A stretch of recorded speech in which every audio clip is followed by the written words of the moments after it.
así como cuando veíamos sensación y percepción.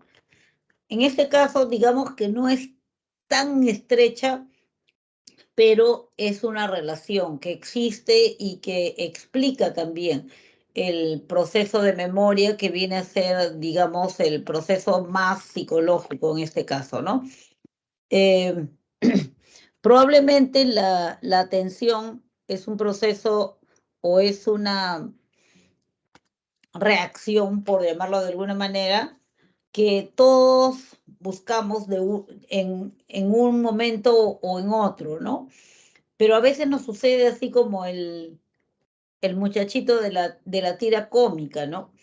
Nos concentramos tanto en atender, nos preocupa tanto poder concentrarnos y atender un hecho, pero tanto y le estamos dando vuelta y queremos hacer todo lo posible y disponemos la situación y pensamos en ello, entonces nos preocupamos tanto que al final de cuentas nos distraemos con eso, o sea, nos distraemos con querer atender, ¿no? ¿Qué es lo que le ha pasado a este muchachito, ¿no? Está pensando en lo que tiene que hacer, en que tiene que poner todos sus sentidos para lograr la atención y al final de cuentas, en el pensar, en el darle vuelta a las cosas, se le pasó la clase y todos entendieron, menos él, ¿no?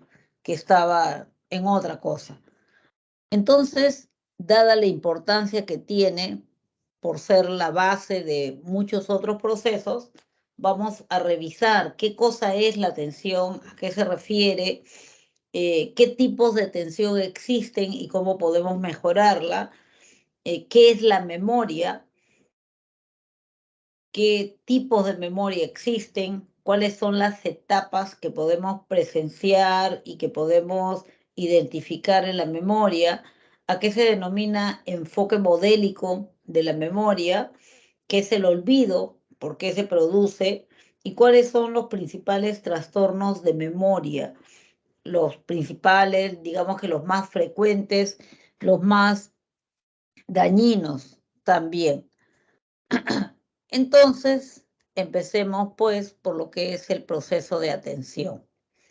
Cuando hablamos de atención, y creo que es más o menos general la idea, hablamos de un proceso a través del cual seleccionamos algunos elementos, entre otros, o seleccionamos una parte del estímulo y dejamos el resto en segundo plano.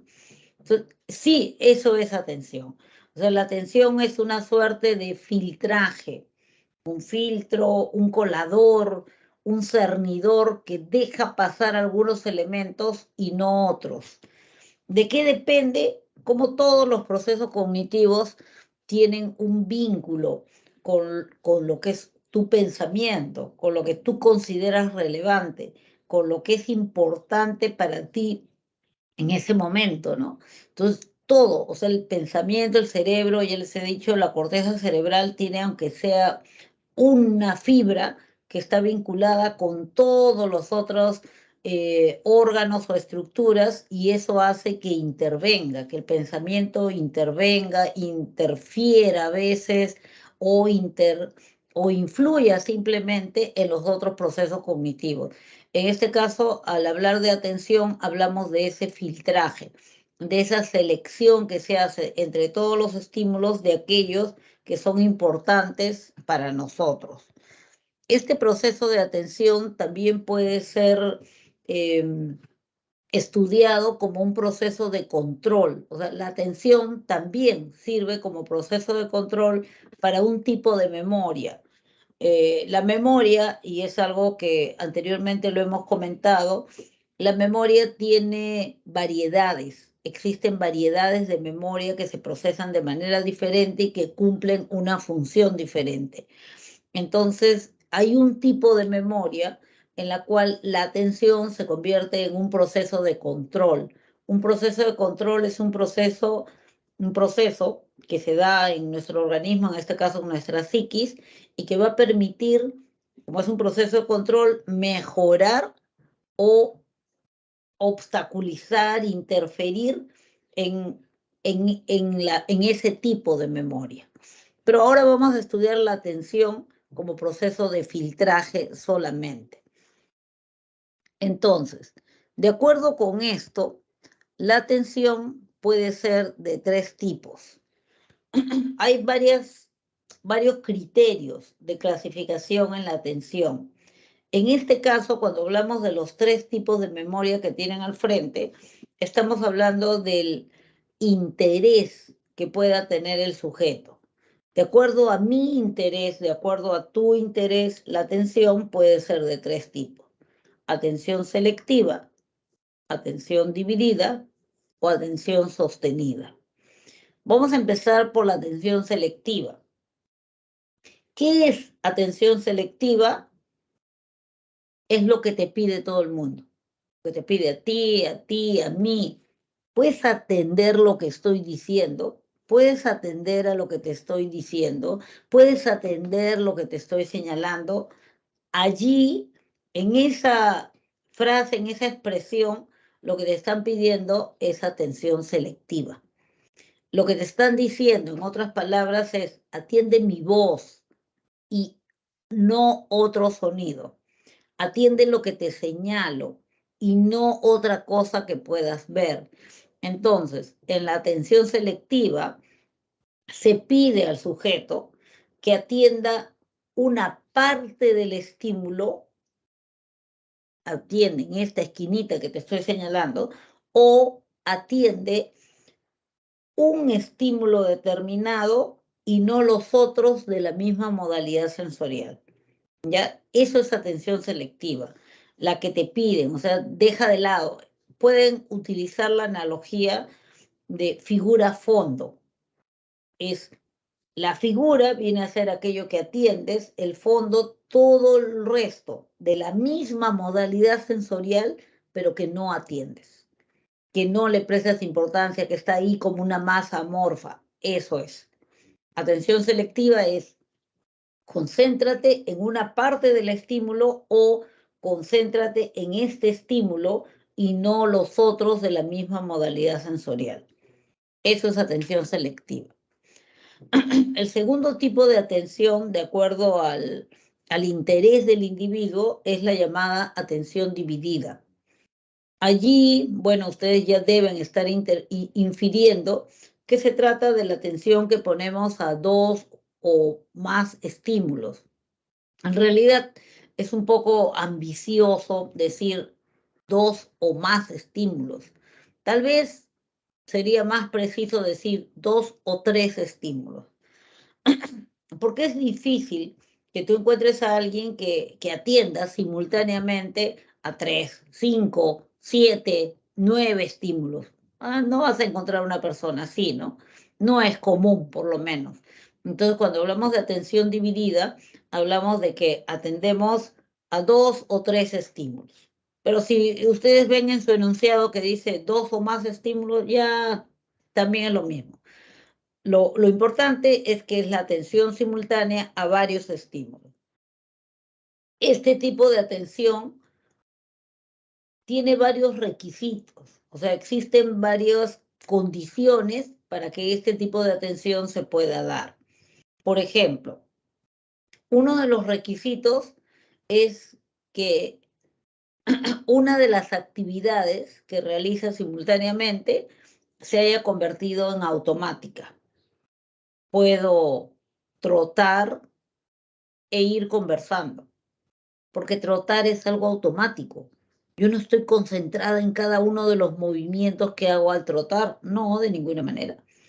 Entonces, como automáticamente voy trotando, puedo concentrarme en mi conversación. Puedo de repente ir coloreando un dibujo e ir cantando, porque el colorear ya es algo automático. O sea, no estoy pensando en eso. Estoy atenta, sí, pero no estoy elaborando algo para realizarlo. Claro, diferente sería si tú recién estás aprendiendo a colorear. Puedo manejar un auto e ir cantando, conversando, con alguien. O como probablemente han visto ustedes también, algunos choferes están ahí con su, lo cual está mal, ¿no? Con su radio prendido, o algunos están hasta con su televisor o su video prendido, ¿no? Entonces, ¿por qué? Porque manejan automáticamente. Pero allí, en ese caso, sí tendríamos que hacerle una observación, porque el segundo requisito es que afecten modalidades sensoriales diferentes. La atención dividida es exitosa cuando afecta modalidades sensoriales diferentes. ¿Qué quiere decir esto? Que puedo escuchar música e ir leyendo, probablemente lo ha hecho, más de uno en el aula, ¿no? Más de uno, voy escuchando música y voy leyendo. Afectan modalidades sensoriales diferentes, por lo tanto, no hay interferencia, salvo que sea una música que te jale recuerdos. Si es una música que vas escuchando y terminas bailando, obviamente va a haber interferencia. Si es una música que vas escuchando y terminas llorando, obviamente hay interferencia. Entonces, funciona cuando es una música neutral. Es una música que no te jala a una actividad determinada. Entonces, y afecta modalidades sensoriales diferentes, entonces sí, se puede dar la atención dividida. Pero es más complicado ir viendo un video e ir leyendo, ¿no? No, ahí sí no, pues. ¿Por qué? Porque está afectando la misma modalidad sensorial y puede provocar interferencias. Por eso decía hace un momento, si el chofer está mirando la película y a la vez está manejando, obviamente hay un riesgo ahí de por medio, ¿no? No, pero en realidad no estoy viendo, estoy escuchando, entonces bájale la pantalla, voltea tu pantalla, porque si no te va a jalar atención de todas maneras y eso sí produce interferencia. ¿Cuál es el tercer requisito para que la atención dividida sea exitosa? Que las tareas que estoy realizando o las actividades que estoy realizando sean actividades de exigencia media, de complejidad media, que no sean actividades muy complejas. ¿Qué podría ser entonces? Bueno, estoy separando botones por color y estoy conversando con alguien, ¿no? No es algo que requiera muchísimo de mi atención, ¿no? Pero de repente resolver un ejercicio de álgebra muy complejo y resolver los problemas que tienes con tu pareja al mismo tiempo, pero yo te dije, pero otra vez, no, nada, no te van a salir las dos cosas bien, ninguna de las dos de repente. ¿Por qué? Porque ambas te exigen toda tu concentración. Entonces, la atención dividida funciona cuando las actividades son de poca complejidad o de complejidad media. La atención dividida funciona cuando afecta modalidades sensoriales diferentes. Y la atención dividida funciona cuando, además, una de las tareas se convirtió en una actividad automática. ¿Por qué? Porque ya no estás pensando.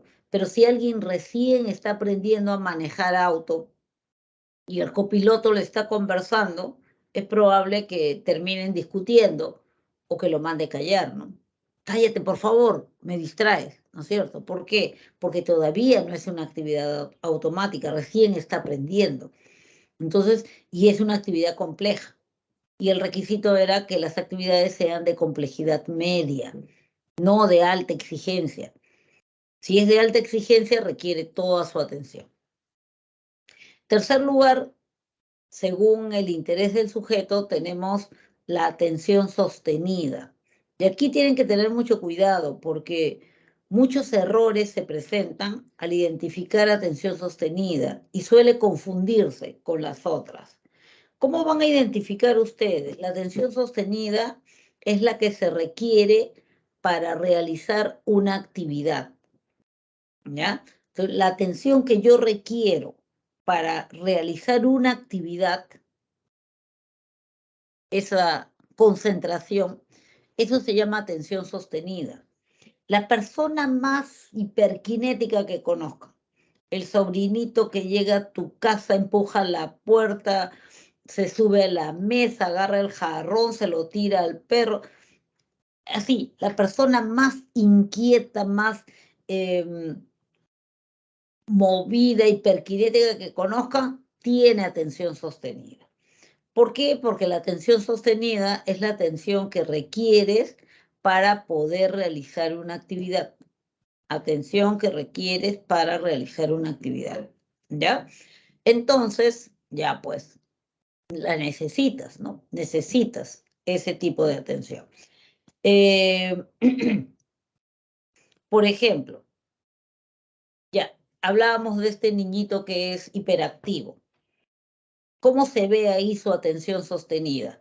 Para patear la puerta, necesita ubicar la puerta y dirigir su pie hacia él. Para patear requiere de atención sostenida.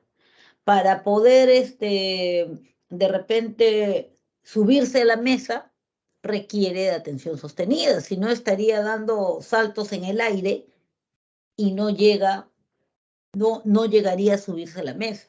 Para agarrar el jarrón necesita de atención sostenida. ¿Por qué? Porque para realizar esa actividad, para poder cogerlo, ¿no? Requiere dirigir su movimiento.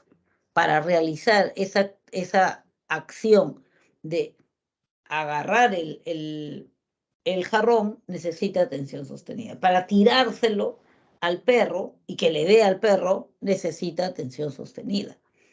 Obviamente, en este ejemplo, la atención sostenida es mínima, porque la actividad es breve y es básica, pero hay otras actividades cuyo rango o el intervalo de tiempo necesario para realizarla es mucho más amplio.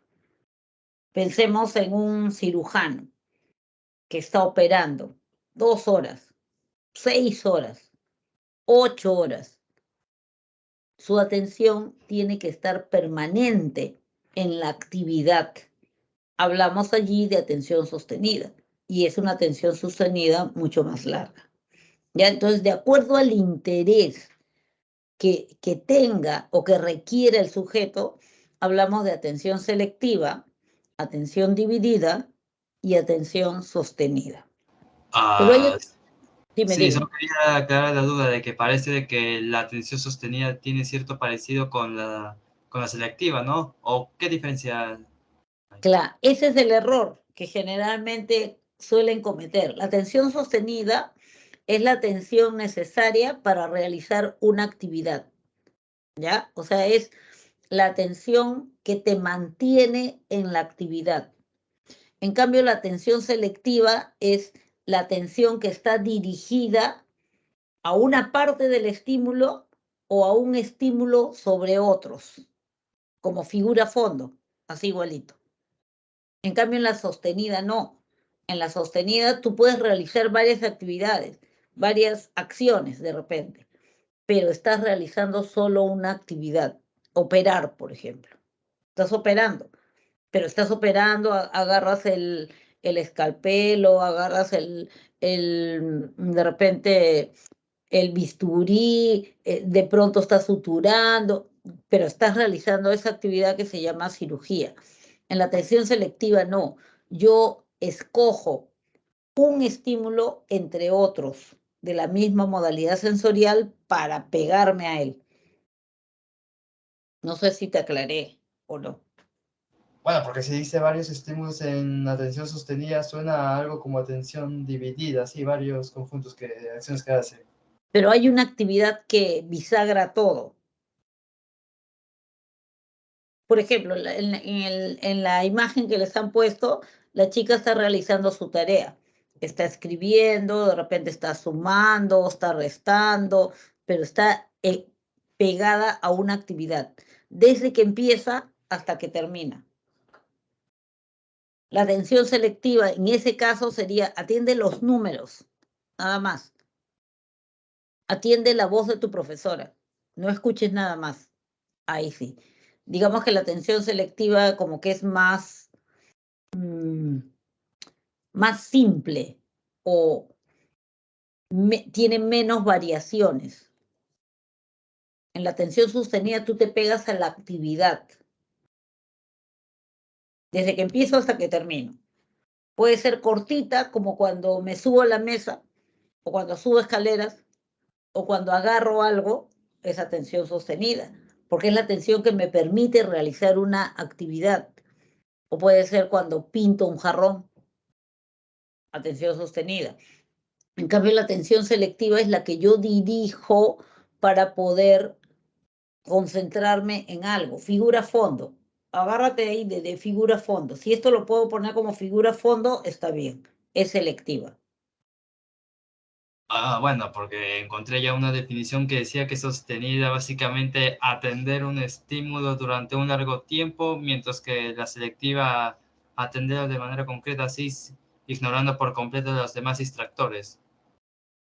Claro, te pegas a a una parte del estímulo, por ejemplo, de todos los estímulos sonoros que puedan existir, estás escuchando mi voz solamente. Y lo que pueda estar rumoreando a alguien o el sonido del lapicero que pueda tener, ya, no le haces caso. En cambio, atención sostenida sería desde que empieza la clase hasta que termina. Entiendo, ya dependerá de cuando me den el texto ahí para interpretarlo bien. Ya, los ejemplos, ¿no? Ayudarían, creo que, a discernir mejor. Ahora que vemos la práctica.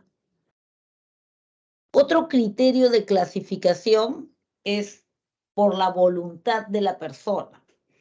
Entonces, de acuerdo a la voluntad de la persona, qué tan voluntaria sea tu atención, tú puedes encontrar justamente atención voluntaria o involuntaria.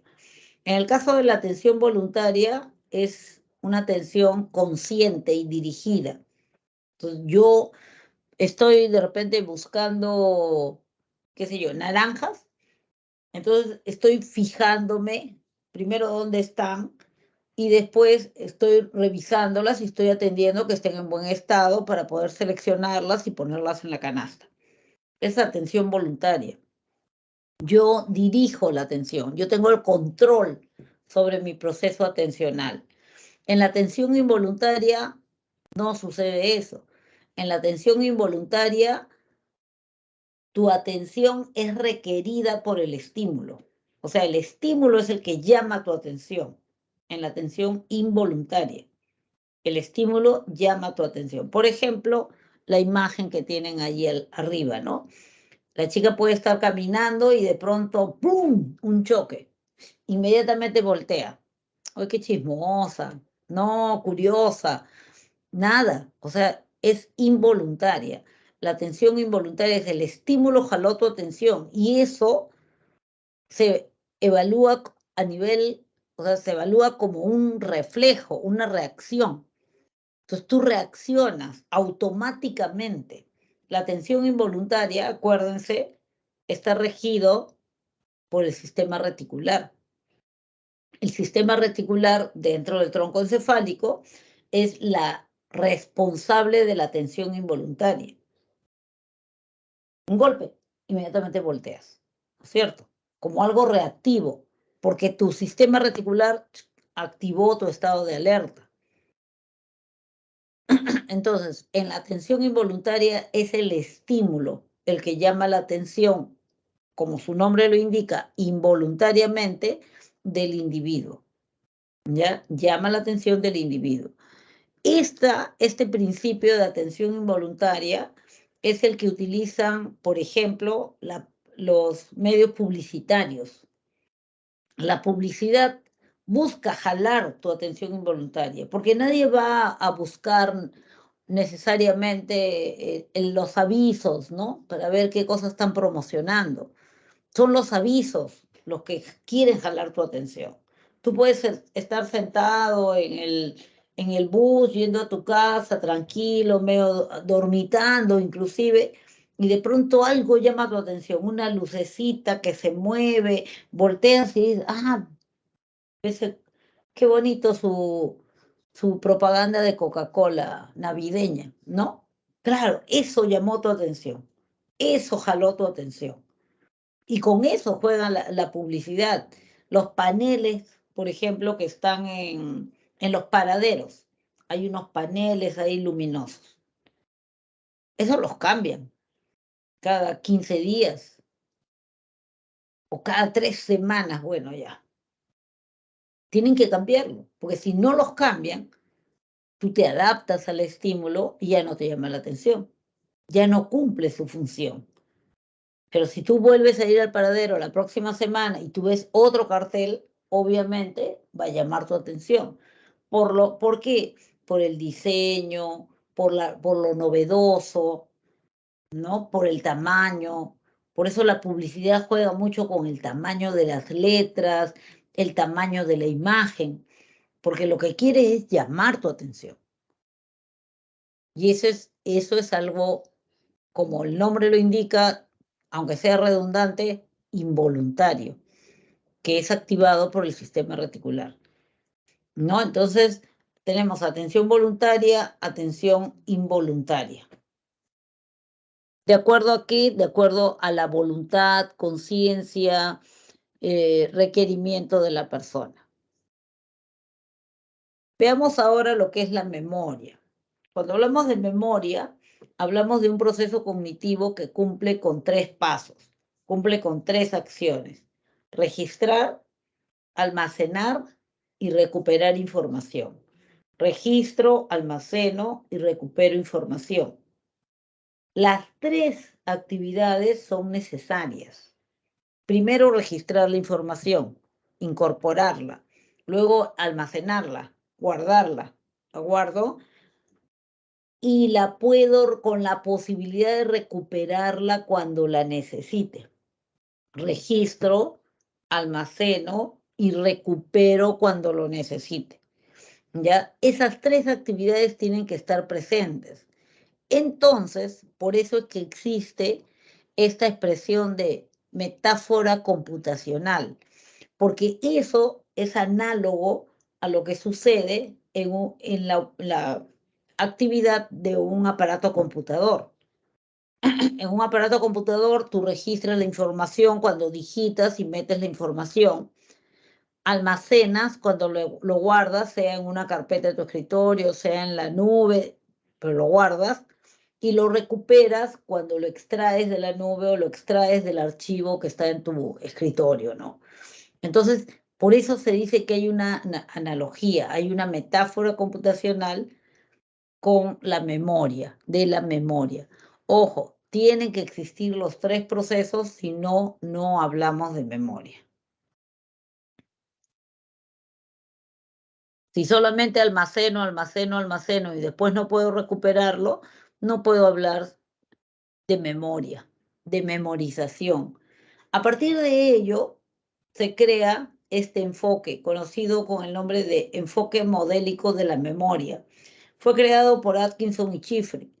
Atkinson y Shiffrin lo que dicen es de que la memoria funciona como un sistema de multialmacén.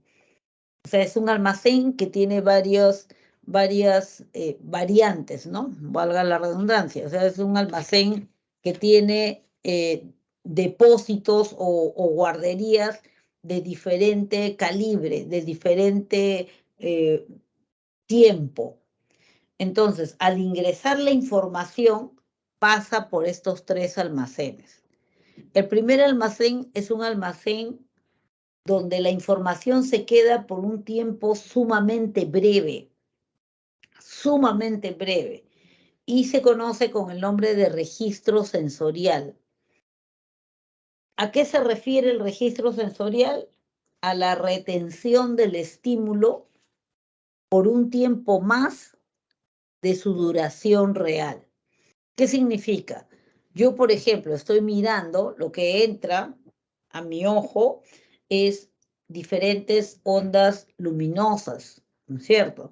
Entonces, esa imagen que penetra en mi ojo se va a registrar en la retina, ¿no es cierto? En la retina de mi ojo, donde se produce la sensación, se va a retener la imagen que ingresó, se retiene allí por un tiempo más del que dura. De repente es una imagen de algo que está pasando, pero al pasar delante de mi ojo, yo lo retuve. O sea, es como que la detuve acá, la retuve por un tiempo más del que duraba, porque la imagen ya pasó, pero yo todavía la tengo acá, la tengo ahí, ¿ya? Todita, completa, tal y como es, todita la información la tengo acá. ¿Cuánto tiempo? Un tiempo más del que dura. El tiempo es muy breve, tan breve como décimas de segundo hasta varios segundos. ¿Dependiendo de qué?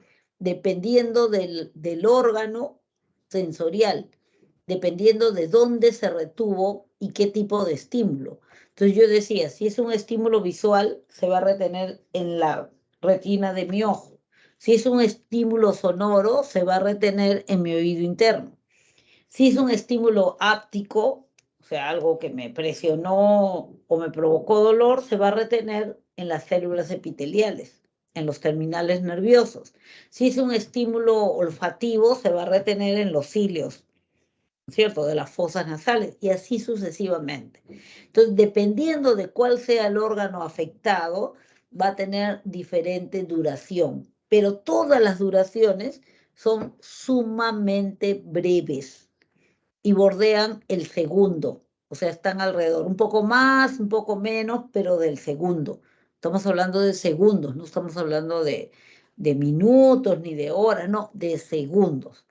A ese almacén se le llama registro sensorial. ¿Qué pasa con el estímulo después de ese tiempo? El estímulo que estaba acá retenido, ¿qué pasa con el estímulo? Pasa de que viene otro estímulo e ingresa y lo desvanece. Luego viene otro estímulo y hace exactamente lo mismo. Y así sucesivamente. Y así sucesivamente. ¿Ya? Hablamos a este nivel, en este almacén primero, hablamos más de desvanecimiento del estímulo antes que olvido. O sea, no es que se olvidó, el estímulo se desvaneció. ¿Ya? Pero puede ser que no se desvaneció. Ahí estaba. ¿Y qué pasó? ¿Qué pasó? Bueno, hay un proceso llamado proceso de control, que en el caso del registro sensorial es la atención, que va a extraer lo que se considera importante para el sujeto y lo va a pasar al siguiente almacén. El siguiente almacén es el llamado el almacén de corto plazo. Este almacén de corto plazo, como el nombre ya lo indica y les habrá hecho inferir, es un almacén que tiene una duración limitada. O sea, no vas a almacenar ahí la información para toda tu vida, no.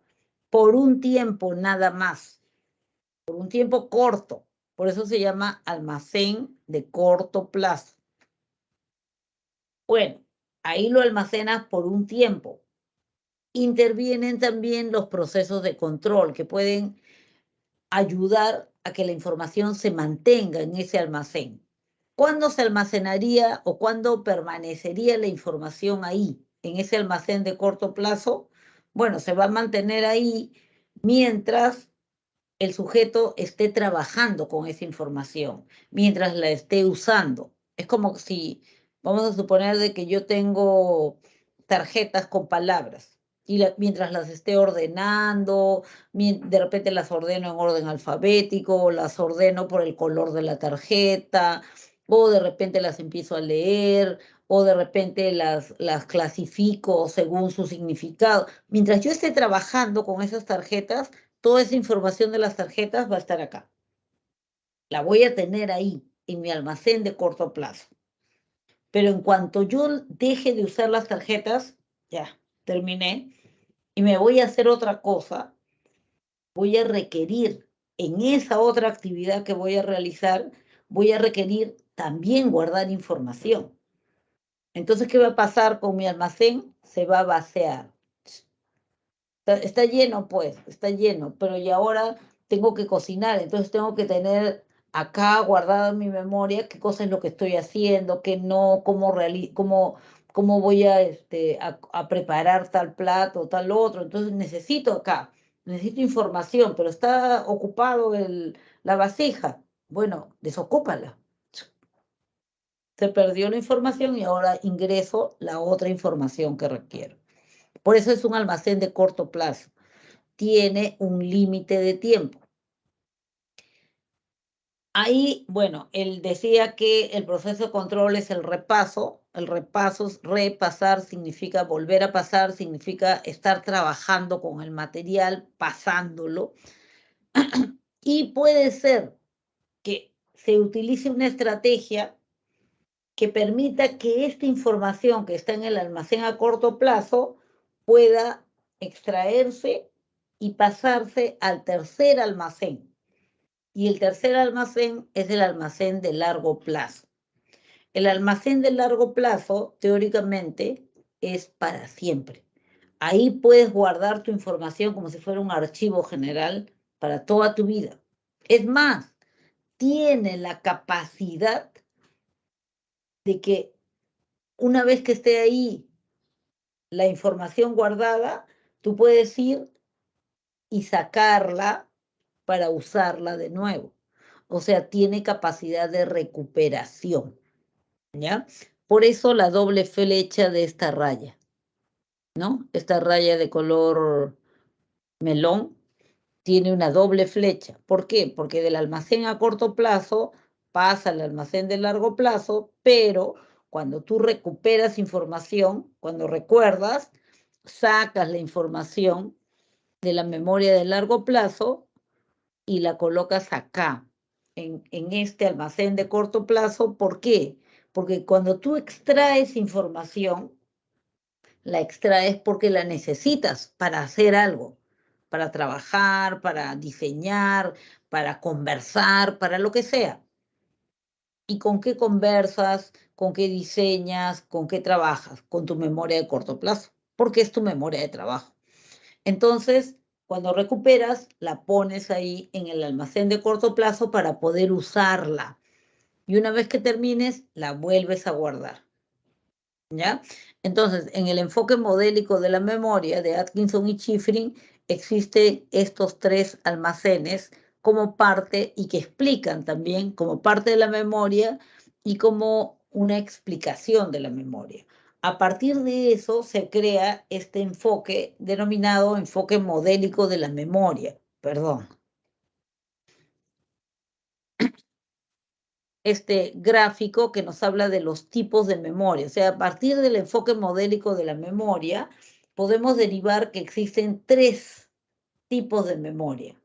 La memoria sensorial, que correspondería al registro, la memoria de corto plazo, que es lo que se guarda en el almacén de corto plazo, y la memoria de largo plazo, que es lo que se guarda en el almacén de largo plazo. O sea, esos tres entran acá, en registro sensorial, almacén a corto plazo y almacén a largo plazo. ¿Qué es la memoria sensorial? Vamos a revisar. La memoria sensorial, entonces, si es el almacén en el órgano sensorial de la información que es retenida, la memoria sensorial es el registro de la información tal como llega a los receptores. Yo retengo la información sin modificarla. Tal como llega, la retengo ahí, un poquito más, en el órgano sensorial. Entonces yo podría empezar a pensar que, entonces, si es el almacén o la memoria que tiene cada órgano sensorial, o el órgano sensorial, quiere decir que existen tantos tipos de memoria sensorial como modalidades sensoriales. Sí, existen tantos tipos de memoria sensorial como modalidades sensoriales. Entonces, hay una memoria sensorial para la vista, una memoria sensorial para la olfacción, una memoria sensorial para la audición, una memoria sensorial áptica que tiene que ver con presión, dolor, temperatura, una memoria sensorial laberíntica, una memoria sensorial senestésica y una memoria sensorial, algo me estoy olvidando, gustativa también, ¿ya? Entonces, la memoria sensorial de la vista y del oído tienen nombres diferentes, ¿ya? Hablamos, por ejemplo, de la vista, memoria sensorial icónica. ¿Por qué? Porque lo que se almacenan son iconos. Entonces, memoria sensorial icónica. La del oído, memoria sensorial ecoica. El resto conserva el nombre de la modalidad sensorial. Memoria sensorial áptica, memoria sensorial olfativa, memoria sensorial gustativa, memoria sensorial laberíntica, memoria sensorial sinestésica, memoria sensorial senestésica. La memoria sensorial es el registro de la información, es la retención del estímulo por un tiempo más del que dura. ¿Cómo es el estímulo que se retiene? Es el estímulo original. O sea, aquí no hay interpretación, solamente se retiene el estímulo, se queda ahí un rato, nada más, ¿ya? Icónica si es de la vista, ecoica si es del oído, áptica, olfativa, gustativa y todo el resto de nombres de las modalidades sensoriales. Algo importante de señalar aquí es que la memoria sensorial más breve, la más breve es la icónica, o sea, la de la vista. La memoria sensorial icónica, o sea, la retención del estímulo en la retina del ojo, tiene una duración aproximada de 5 décimas de segundo, 0,5, 5 décimas de segundo. Menos de un segundo, sí, menos de un segundo, la mitad de un segundo. Esa es la más breve que existe. Quiere decir, durante 5 décimas de segundo se queda ahí. Y después entra otro estímulo. Y después entra otro estímulo. Y después entra otro estímulo. Y después entra otro estímulo y así sucesivamente. Aunque hay algunos que se pueden llegar a recordar bastante bien, ¿no? Ya ahí depende de los procesos de control.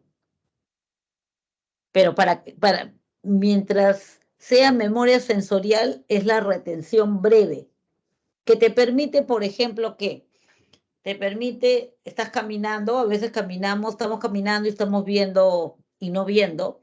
Entonces estás caminando así y de pronto como que lo que ya habías visto, ya pasaste esa parte, pero se ha quedado acá grabado. Entonces tú dices, ¿qué cosa? Y regresas, ¿no? Ah, no es mi hermana, me parecía que era clarito, he visto a mi hermana. ¿Qué pasó? ¿Cómo es que se quedó eso ahí? Se quedó en tu memoria sensorial. O sea, se quedó acá el estímulo. Y tu atención analizó, interpretó como hermana de repente, y tú regresaste y dijiste que, no es mi hermana, ¿no? En ese caso, pero ya intervinieron ahí los procesos de control. O en el oído, la memoria sensorial ecoica, por ejemplo, tiene una duración mayor, 2 segundos más o menos. Y eso es bueno para nosotros, ¿no? Porque durante 2 segundos se queda ahí la palabra. Cuando entra la siguiente palabra, todavía está la primera y se engancha. Y entra la otra palabra y se engancha. Eso te permite entender una oración. Si fuera tan breve como la memoria sensorial icónica, entra una palabra y cuando entra la segunda ya no está la primera y entonces incoherencia, no puedes entender nada. Pero como está la palabra, entra la segunda, se engancha y así se va armando una cadena de palabras, tú puedes entender una oración, puedes entender un texto, puedes entender lo que te está diciendo el interlocutor, ¿ya? Entonces, la memoria sensorial es bien importante. ¿Cuál es el proceso de control ahí? No los han puesto juntos, pero creo que podemos, no es ese. El proceso de control ahí es la atención. No lo han puesto junto, ¿verdad? Qué raro. Es acá. El proceso de control es la atención. Quiere decir, la atención en este caso va a ser la que permita capturar o retener más estímulos o menos estímulos. Si eres una persona que no está concentrada, digamos, vas a retener menos estímulos. Pero si eres una persona que está más atenta, vas a retener más estímulos pegaditos para ser atendidos, para ser analizados. El otro tipo de memoria que se deriva del esquema de Atkinson, del multialmacén, es la memoria que también se llama memoria de corto plazo, igual que el almacén. Almacén de corto plazo, memoria de corto plazo. La memoria de corto plazo recibe varios nombres que seguramente ustedes han escuchado. Memoria operativa, memoria de trabajo, memoria inmediata, memoria reciente. Todas esas son las memorias de corto plazo. Como el nombre ya lo indica, tiene un tiempo de duración. O sea, no es, ahí no guardas información para siempre, no, por un corto plazo. James dice que su capacidad es de 7 más menos 2 estímulos. ¿Qué significa eso? 7 más 2, 9, 7 menos 2, 5. De 5 a 9 unidades de información es lo normal, lo esperado. De 5 a 9 unidades de información. ¿Y qué es una unidad de información? Una unidad de información es algo, un estímulo que tiene sentido para ti. ¿Ya? Es un estímulo que tiene sentido para ti. Por ejemplo, ya, a ver, un estímulo que tiene sentido para ti. Puede ser números, sí. Entonces yo te digo, a ver, te voy a decir unos números, tú me los repites. 5, 9, 8, 3, 6, 4, y así te voy diciendo, ¿no? Entonces, ¿tienen sentido? Sí, porque tú sabes lo que significa cada uno de esos números. Podrían ser palabras, también te puedo decir puerta, flores, manzana, niña, teléfono, taza, etc. ¿No es cierto? ¿Tienen sentido para ti? Sí, y los vas a recordar en la medida en que tú los estás repasando, los estás hilvanando, si se trata, por ejemplo, de que sabes que tienes que recordarlos, ¿no es cierto? Eso es, o sea, puede ser una oración o una expresión o una frase corta, podría ser. Cuando tú, por ejemplo, aprendes o utilizas esas estrategias para ampliar la memoria, y matricúlate en el instituto, el Memorión, para que aprendas a memorizar más cantidad de cosas, lo que hacen es aplicar estrategias para reducir grandes cantidades de información a ese intervalo. 7 más menos 2 estímulos. Entonces, tú tienes varias palabras y las juntas, las encadenas para formar una expresión, para que en vez de ser 12 palabras, las conviertas de repente en 5 oraciones. Pero cada oración tiene sentido. Entonces, cada oración se convierte en una unidad de información. 5 unidades de información, sí está dentro de lo normal, me lo voy a aprender. Que es diferente a querer aprenderme 12 palabras sueltas. Entonces, eso es lo que generalmente se hace. ¿Qué es importante aquí? Que la información sea información que tiene sentido. Cuando se dice ahí que la memoria de corto plazo trabaja con información categorial, se refiere a información clasificada, se refiere a información que tiene sentido para ti. Que tiene sentido, que la puedes incluir en una categoría, por eso se llama categorial.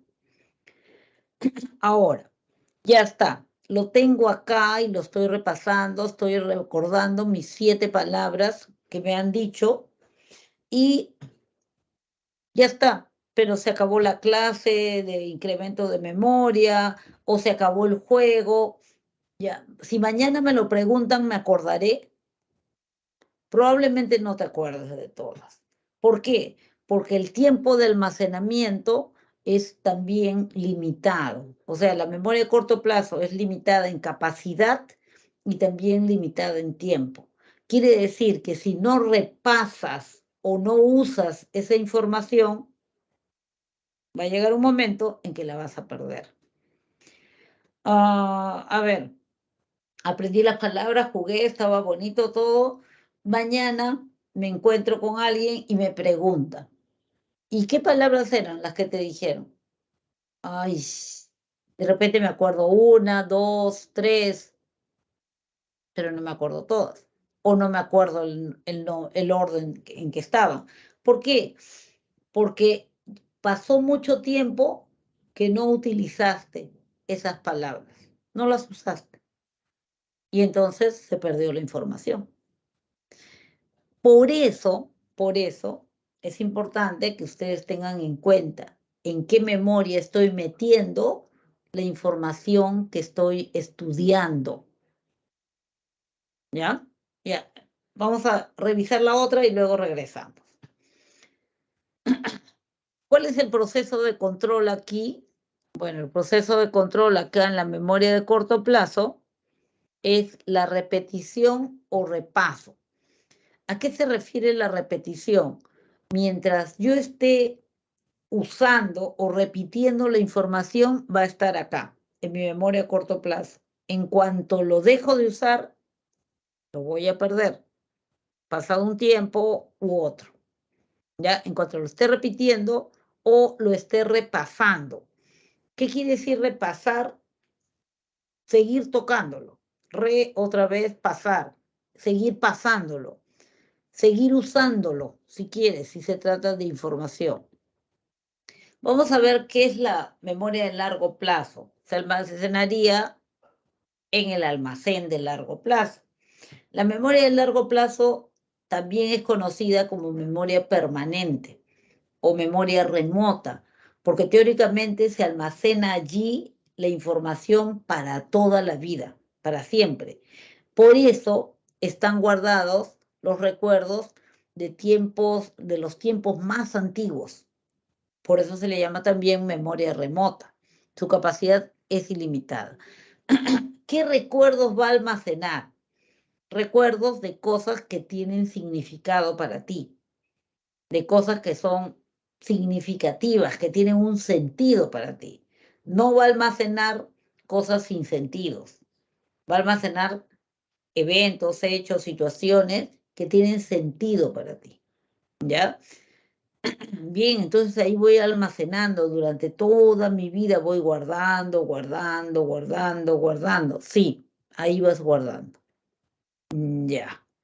Entonces alguien podría imaginarse de repente de que, ya que ahí y se mezclará todo, ¿no? Será como un baúl donde yo voy guardando, guardando información. No, en realidad la memoria de largo plazo es tan ordenada que tú lo puedes asemejar a lo que es una biblioteca, por ejemplo. Entonces tú puedes decir, es como si fuera una biblioteca. ¿Qué encuentro yo en la biblioteca? Encuentro muchos libros ordenados, clasificados. Entonces, esta memoria de largo plazo no es un baúl donde yo voy a ir echando todo, sino es como una biblioteca, donde yo tengo salas y en cada sala tengo repisas, ¿no es cierto? O anaqueles donde voy guardando los libros, los voy ordenando. Esto es igualito. Tengo dos salas, la sala de la información o de la memoria explícita y la sala de la información o memoria implícita. ¿Qué significan estos nombres? Memoria explícita se refiere a aquel tipo de información de la cual yo puedo hablar. Significa que todo lo que está guardado en esta sala es de mi familiaridad. Yo puedo hablar de eso, puedo contárselo a alguien, puedo compartirlo, porque yo conozco todo lo que está ahí. En esta sala de la memoria explícita, también llamada declarativa, yo encuentro dos anaqueles. Un anaquel que se llama memoria semántica.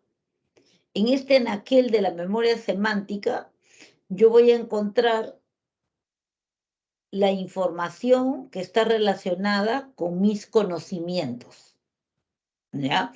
Quiere decir, ahí tengo guardados todos mis conocimientos, todo lo que he ido aprendiendo a lo largo de la vida, todo lo que yo podría encontrar en una biblioteca, perdón, en una enciclopedia. Pero en este caso se trata de mi enciclopedia personal. Todo lo que he aprendido, las fórmulas, el área del rectángulo, el área de un paralelogramo, las cruzadas, todo lo que podría encontrar en una enciclopedia está ahí. Está ahí, en mi memoria semántica. Acuérdense, semántica viene de sema, conocimiento. ¿Ya? Todos mis conocimientos, memoria semántica. ¿Yo puedo hablar de eso? Claro, pues. Yo te voy a explicar. Ven, mire, las cruzadas se produjeron por esto, por lo otro, etcétera, etcétera. Yo puedo hablar de los conocimientos que tengo. Puedo explicárselo a otro, puedo compartirlo. Ya entendí que es memoria semántica. El otro anaquel se llama memoria episódica.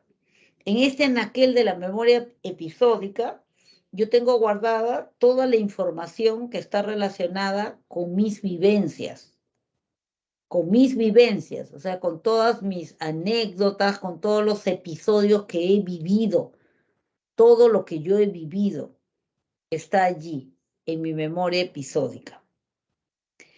Entonces, ahí está todo lo que yo he vivido y yo puedo hablar de eso. ¿Por qué? Porque yo lo he vivido, pues.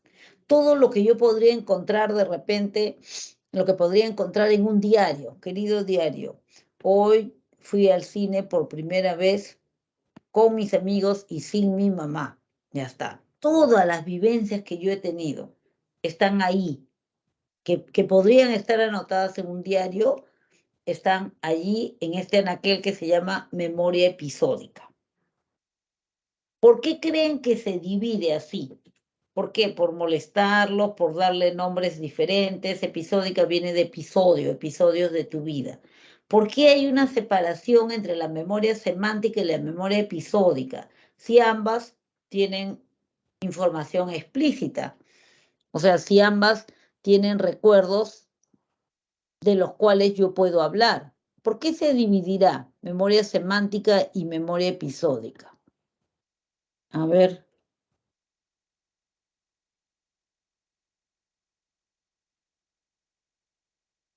Yo acá habían escrito, yo no vi. Ya, está bien.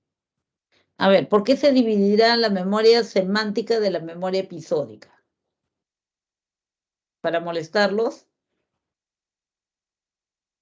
¿Por qué? A ver, escriban o activen su audio como gusten. Lo de la ¿Por qué? semántica y episódica. Sí, ¿por qué hay esa división? ¿Por qué no solamente memoria explícita? Nada más. ¿Por qué se ha dividido la explícita en semántica y episódica? De que uno ya es de conocimiento, pero el otro ya es a través de otras como acciones, algo así. Vivencias propias. Vivencias, o sea, por cuenta propia. Vivencias propias, sí. Episodios de tu vida. Pero hay otro motivo más. ¿Por qué? A ver, ¿por qué ¿no? creen? Hay otro motivo más. La semántica se va aprendiendo, adquieres conocimientos, ya la episódica también la vas armando a lo largo de tu vida, con tus vivencias, tus experiencias que vas teniendo. Pero ¿saben por qué se divide? Porque ambas se procesan en lugares diferentes. ¿Ya? A ver, por ejemplo, cuando yo recuerdo una fórmula o recuerdo algo de, qué sé yo, la geografía peruana, los pongos, los ríos, ¿no? Yo recuerdo en palabras o en figuras. Ah, a través de figuras. ¿Seguro? Las fórmulas, todo eso lo recuerdas en figuras. En Todo lo que has episódica. aprendido. De forma episódica lo recuerdo. En palabras yo lo recuerdo en semántica. Como que lo recuerdas en forma episódica. Me estás mezclando ahí las dos memorias, ¿ah? La memoria episódica es una, la memoria semántica es otra. La memoria semántica es la memoria de tus conocimientos. Lo A través de recuerdas con palabras. palabras. Cuando tú explicas un conocimiento adquirido, usas tus palabras para explicar. En cambio, cuando tú recuerdas un hecho vivido, tú recuerdas en imágenes, ¿no es cierto? Recuerdas en imágenes, mi fiesta de promoción, la primera vez que salí con mis amigos, aparecen ahí imágenes. Entonces, la memoria semántica, la memoria episódica trabajan con elementos diferentes. La memoria semántica trabaja con palabras o números y la memoria episódica trabaja con imágenes. Funciona con imágenes. ¿Hemisferio cerebral derecho o izquierdo? Para la memoria semántica. Izquierdo. Izquierdo, bien dicho. Para la memoria episódica. Derecho. Derecho. Bien dicho. Eso es. Entonces, la memoria semántica se procesa en el hemisferio cerebral izquierdo, la memoria episódica en el hemisferio cerebral derecho. Ahora, cuando yo recuerdo algo que aprendí, la psicología estudia tal cosa, por ejemplo, ¿no? O la Segunda Guerra Mundial, intervinieron tales y tales países, estoy pensando con palabras. El pensamiento, como todas las actividades llamadas superiores, ¿en qué área o zona del cerebro se produce? Ya dijimos hemisferio cerebral izquierdo, pero dentro del hemisferio cerebral izquierdo, ¿en qué parte? En la corteza prefrontal. Bien dicho, bien, corteza prefrontal. Y cuando yo recuerdo un episodio de mi vida, también estoy pensando con imágenes. ¿En qué parte de mi hemisferio cerebral derecho se realizaría esa acción?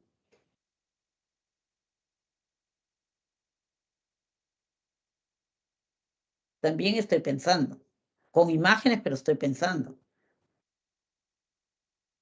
En el lóbulo occipital. No, en el área prefrontal derecha. Porque estoy pensando, es un pensamiento. Es pensamiento claro. con imagen. Claro, ¿no es cierto? Entonces quiere decir que la memoria semántica tiene su sede en el área prefrontal del hemisferio cerebral izquierdo y la memoria episódica tiene su sede, por llamarlo de alguna manera, en el área prefrontal del hemisferio cerebral derecho, ¿no es cierto? Quiere decir que si por mala suerte en mi vida me lesiono el área prefrontal del hemisferio cerebral derecho, voy a perder recuerdos de qué.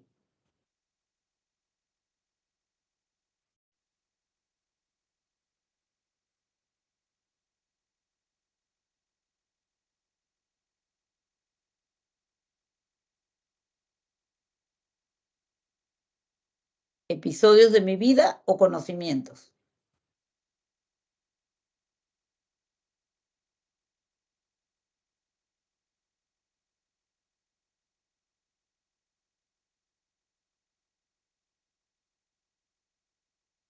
Ah, bien.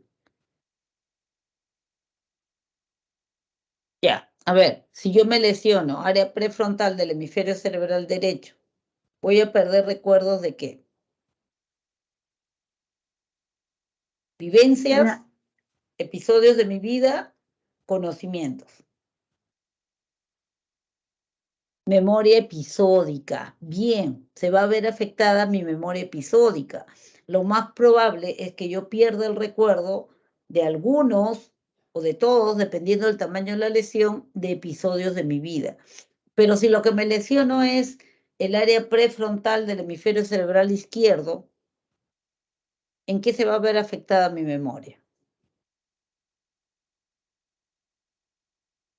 Conocimientos, exacto.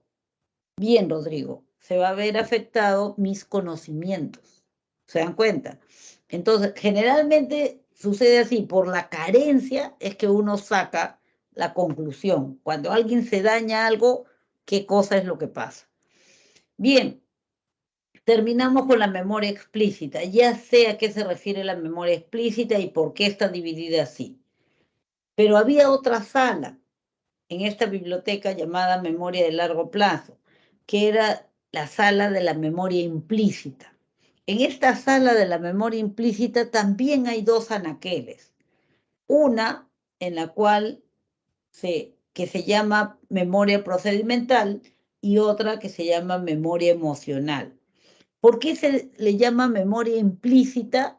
Porque yo no tengo acceso detallado a esos conocimientos, a esa información que está ahí guardada. No tengo acceso. Sin embargo, yo asumo, es implícito para mí que debe existir un recuerdo. Esa información debe estar guardada en algún sitio, pero yo no tengo acceso a eso. Yo no tengo acceso a eso. Veamos, por ejemplo, supongamos que fulanito, X persona, sabe manejar muy bien la bicicleta. Ya años que practica la bicicleta, entonces simplemente se monta en ella, avanza, hace piruetas y todo lo demás. Ya está. Aparece alguien que no sabe manejar bicicleta, pero que es sumamente organizado, ¿ya? Vamos a suponer que es casi robótico ya. Y le dice, observo que tú manejas muy bien la bicicleta. ¿Me puedes decir qué músculos debo tensar? ¿Cuáles debo relajar? ¿En qué ángulo debo poner mi espalda? ¿Con qué intensidad debo presionar el pedal? ¿Después de cuánto tiempo debo presionar el otro pedal? ¿Con qué velocidad? ¿A qué velocidad? ¿Qué tipo de hormonas produzco? ¿Tú puedes darle información de todo eso? ¿Podrías darle toda esa información? No. No, probablemente no. ¿Sabes qué? Pon tu espalda así hasta que sientas tal cosa. No, pero dime, o sea, no es cuestión de sentir, dime, ¿qué hormonas produzco? ¿Qué músculos voy a tensar? ¿Qué músculos voy a relajar? ¿En qué ángulo pongo mi espalda? ¿Con qué intensidad presiono el pedal? ¿Cuál presión? Oye, obsérvame y hazlo, ¿no? Pero, ¿por qué no me quieres compartir esa información? Porque no lo sé. Pero ¿cómo no lo vas a saber si tú lo haces? Entonces, es implícito que en alguna parte de tu organismo tiene que estar guardada toda esa información. Toda la información tiene que estar guardada en algún sitio, porque si no, no lo podrías hacer. Pero tú no tienes acceso consciente a esa información. Por eso se llama memoria implícita. Y en este ejemplo nos estamos refiriendo a la memoria procedimental. La memoria procedimental es la memoria de los procedimientos, o sea, de la secuencia de acciones que tú llevas a cabo para realizar una actividad. Cada vez que realizas una actividad que es automática para ti, tú realizas una secuencia de acciones. Primero esto, después lo otro, lo otro, lo otro, lo otro, de esta manera, así, asá, etc. Ya. Pero es información que no la tienes a la mano, tú no tienes acceso a esa información. Y si te lo aprendes, vendría a ser un conocimiento. Pero no tienes acceso a lo que estás haciendo, exactamente lo que está pasando en tu organismo en este instante que estás haciendo una cosa u otra. Pero en alguna parte de tu organismo tiene que estar guardado eso. ¿No es cierto? Tiene que estar guardado en alguna parte. A eso le llamamos memoria procedimental. ¿Y en qué parte del organismo estaría? ¿En qué parte ya? Más fácil, más precisado. ¿En qué parte del sistema nervioso estaría guardada esa información? ¿En qué parte? Toda esa secuencia de acciones para realizar una actividad.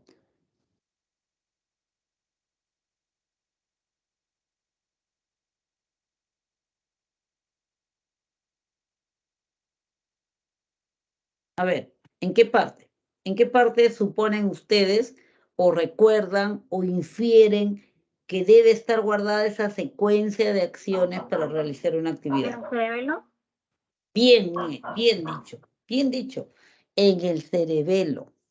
Así es. el cerebelo es el responsable de la memoria procedimental. Allí se guarda. Quiere decir, si lastimosamente alguien se lesionara el cerebelo, lo cual es bastante difícil, pero no imposible, entonces perdería todas estas actividades automáticas que realiza. Tendría que reaprender todo. Y si el cerebelo está dañado, ¿lo va a poder aprender? Sí, podría aprenderlo con dificultad, con demora, con el área motora de tu lóbulo frontal, ¿no es cierto? Podría aprenderlo ahí, felizmente, podría aprenderlo y guardarlo ahí, pero va a tener que reaprender, otra vez aprender a caminar, otra vez aprender a manejar la bicicleta, otra vez aprender a silbar, otra vez aprender de repente a correr, otra vez aprender a bajar la bicicleta. ¿Por qué? A bajar las escaleras, perdón. ¿Por qué? Porque donde estaba guardado se dañó. ¿Ya? Entonces a eso llamamos memoria procedimental. Algo similar ocurre con la memoria emocional. El otro anaquel dice memoria emocional. ¿Y a qué se refiere? Se refiere a todos los cambios que se producen en tu organismo, todos los cambios que se producen en tu organismo cuando tú experimentas una emoción. Cuando tú experimentas una emoción, estás alegre. Se producen una serie de cambios en tu organismo, en tu expresión facial, en tu latido cardíaco, en la actividad de los diferentes sistemas de tu organismo, en la relajación o tensión de determinados músculos. Se producen una serie de cambios que son diferentes a los cambios que se producen cuando tú estás triste y que son diferentes a los que se producen cuando tú estás enojada, que son diferentes a los que se producen cuando experimentas sorpresa, ¿no es cierto? Donde están guardados todos los cambios que deben producirse cuando tú experimentas una emoción determinada. Puedes compartirlo con alguien, o sea, ya aparece un extraterrestre y te dice, he notado que estás feliz, siempre estás feliz. Dime, ¿qué tengo que hacer para estar feliz? ¿Qué músculos debo tensar? ¿Qué músculos debo contraer? ¿Cómo debo poner mi rostro? ¿Así? ¿Cómo debo poner mi rostro? ¿Qué hormonas debo liberar? ¿Qué enzimas debo activar? O sea, ¿cómo acelero, enlentezco mi corazón? Dime todos los cambios que debo producir para sentirme feliz. No sé, piensa en algo bonito, pero es que no quiero pensar, quiero poner todo mi cuerpo, todo mi organismo en modo alegría. Dime todos los cambios que tengo que producir. Es probable que no puedas darle la información, porque no tenemos acceso a esa información, porque es parte de la memoria implícita. Sin embargo, en alguna parte de tu organismo tiene que estar guardada esa información. ¿Dónde? La amígdala cerebral, respuesta ganadora. Sí, bien. Eso es, pues, en la amígdala cerebral. La memoria emocional se encuentra en una parte del sistema límbico muy conocida como llamada amígdala cerebral. ¿Quién ha sido? Rodrigo. Sigue siendo Rodrigo, creo. Bien. Bien, eso es. Eso es, en la amígdala cerebral. ¿Ya? Entonces, fíjense. Estos dos tipos últimos de memoria, procedimental y emocional, trabajan o se activan con información a la cual tú no tienes acceso, pero sin embargo la puedes activar.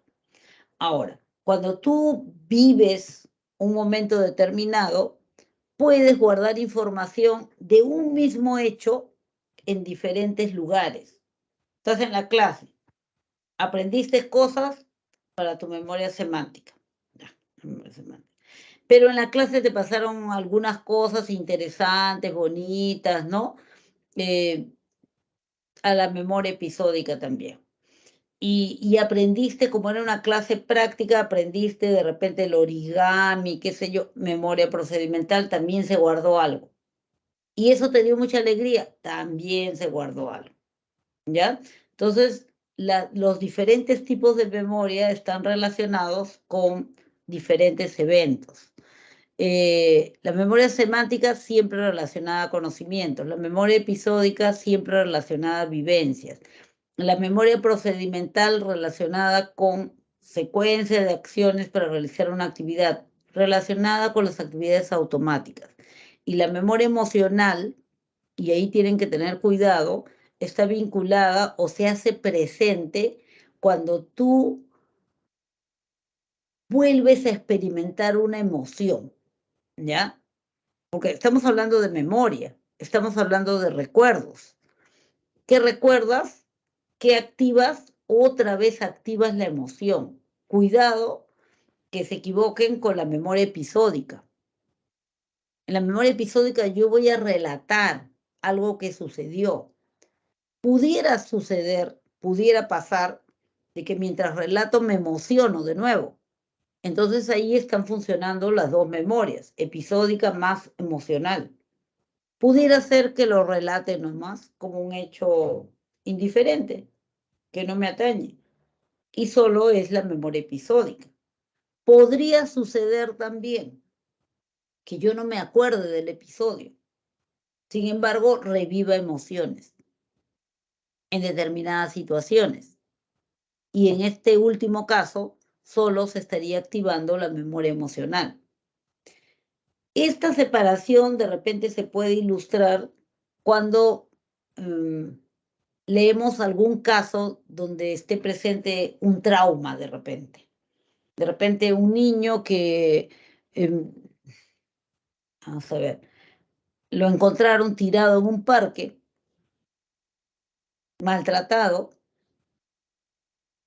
y obviamente llamaron a una ambulancia, se lo llevaron a la ambulancia, y bueno, y terminada ya la emergencia, o sea, una vez que pasó la emergencia, lo entrevistan al niño para saber qué ha pasado, porque está maltratado.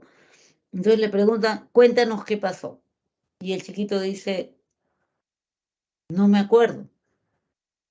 Recuerdo que estaba cruzando el parque y después abrí los ojos y estaba en la ambulancia.